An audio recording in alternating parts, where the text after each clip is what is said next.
2 days after it began, the fire at a Hong Kong high-rise has finally been brought under control. But the full scale of this tragedy is only now coming into view, the investigation into this disaster only just beginning. The fire has killed 128 people, and there are 16 charred bodies still inside. We do not rule out the possibility that more bodies could be found. Among the 128 dead, we've identified 39 people. Heads bowed, some already in tears, people now queue outside a temporary identification centre. Their job, once inside, to look at photos of the dead taken by firefighters and see whether it's someone they knew. Our home used to be so happy. Everyone in our community lived joyfully. I really felt that our life was a happy one, going to work each day, coming home, greeting our neighbours warmly. But now those neighbours can't be found and we don't even know what happened to them. 200 people remain missing at Wong Fuk Court, in what is now the worst fire in Hong Kong in nearly 80 years. The 8-tower complex caught fire on Wednesday afternoon. The exact cause of the blaze is unknown. It was undergoing renovations, and police have alleged that the bamboo scaffolding and foam materials being used may have caused the fire to spread so quickly in all directions. During firefighting operations, even in a building that wasn't affected, we discovered that some of the ventilation areas and windows had been sealed with polystyrene boards. This material is highly flammable, which allowed the fire to spread very quickly. It's unusual for such materials to be used in these locations. Hong Kong's Independent Commission Against Corruption has launched a criminal investigation, and they arrested 2 consultants in charge of the renovations today. Police have also taken 3 construction officials into custody, all on suspicion of manslaughter. They seized documents, computers and mobile phones from the company's office. But the security chief today said that the fire alarms in all 8 apartment blocks had not been working properly. That on top of reports that residents had raised concerns last year about the safety of the renovation works. Plenty of questions then for those lucky to survive, who now find themselves with nowhere to live in one of the most densely populated places on Earth. From high-rise to the floor of a shopping mall for these residents, now waiting for news on where to go next. It's mainly retired elderly people who don't have much money. It's really hard to find housing now. I also have 2 or 3 colleagues who live there. Right now, they only have the clothes they're wearing. Everything is gone. I don't know what will happen to them in the future. There has been an outpouring of support from the community, with donations of clothing, food and water flooding in. Hong Kong's government said it was setting up a £28 million fund to help residents. But will that money go to the many migrant workers who were living with some families inside the apartments? Amidst solidarity and sorrow, a bubbling sense of anger. Mainland China has largely phased out the use of bamboo scaffolding. Not so in Hong Kong, even though there was another fire at a tower with such scaffolding last month.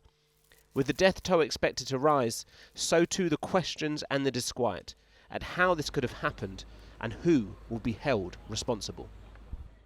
I'm now joined by Cynthia Abdon-Tellez, who is in Hong Kong with Mission for Migrants, a charity which supports migrants in Hong Kong. When it comes to the conversations you're having with many of the survivors so far, is a lot of it still people in shock, or is there, because of a lot of the questions that are around what happened, is there some anger? A lot. Some anger, some disappointments, because I think they were not sure whether they should leave immediately or not. They have employers who have told them to pack up, but they didn't know whether they should leave or not. Nobody was saying anything. So until it was too late, when they needed some decisions, and they had to really like run for your life. Because we also heard that the fire alarms weren't working in any of the apartments. Is that what you heard from residents? Yes, that's what we also heard from them. It's like they're not sure whether it was working or not, because they said, how come there were already some fires broken and we have not heard anything. So they were expecting that at least Even in far buildings, they would hear some fire alarms. There was none. So even that made their decision quite, long before they could make a move to leave the place. Yeah. So there's a sense that more people could have been saved if there was some clear directions on what to do when the fire started. Exactly. Yes. Yes. And you obviously are working with migrant workers in Hong Kong. We know that there were 2 Indonesian nationals who were killed in the fire who were working on the renovations. So just when it comes to migrant workers who were working on the scaffolding on the renovations, there are clearly some questions there and concerns about the safety of the materials they were using and the safety, and their own security. Yes, that's true. People wouldn't know. Migrant workers do not know. We didn't know. We just read it from newspapers that, okay, the materials that are being used are not really the correct ones. So there were no special or even general information to the people who live in the place, most especially, more so with migrant domestic workers. It's not easy. They have no other homes except the place where their employers live. And so now, for example, they have no relatives. They have no relatives' homes that they can even temporarily shelter themselves. They are live-in workers. And then, of course, there are those individuals who are unaccounted for, and presumably there are migrant workers who are unaccounted for. What's the difficulty there in terms of trying to find them, trying to identify those who might have died? Because the flats or the homes that are registered, of course, are registered in the name of the employers or whoever owns it. Now, whether or not they hire a domestic worker will depend on, for example, immigration, or will depend on the consulates who have the records of that. We're calling on the consulates to see whether they have nationals who are living in this place, so that we can also try to find where they are. Is your concern then that given there are still so many bodies to be identified, and given there are still so many people missing, that there could be a situation where there are some individuals, some migrant workers, who are never identified? Yeah, we are afraid of that because we will never know who would identify them. Usually, next of kin would be required to come and identify them. We do not even know where they come from. I mean, in terms of like which floor, which flat are they coming from? Where did they get that? We're not sure. That's why we have teams that will walk around and see whether there are identifying information. Authorities have already started arresting people.